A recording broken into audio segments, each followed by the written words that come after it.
Hi guys, so this is how I do it.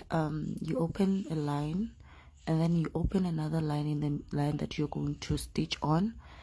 Bese ufaka wool. After that, you put in the needle on the line, like the beginning of the line, like I'm doing right there. Then you take the first half in and then you put the needle and then wool again, like that.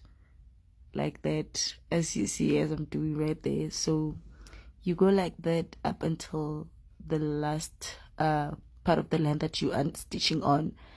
And I don't know, yes, this is how easy it is. So I don't know, people have been saying that I should make a bit of a slower video. I think I tried here. So good luck in trying. It needs more practice so that it can be a bit better every day. Yes, I hope I tried to make it a bit easier and slower for you guys. So uhlaba in the middle, this is how it looks at the end. Thank you.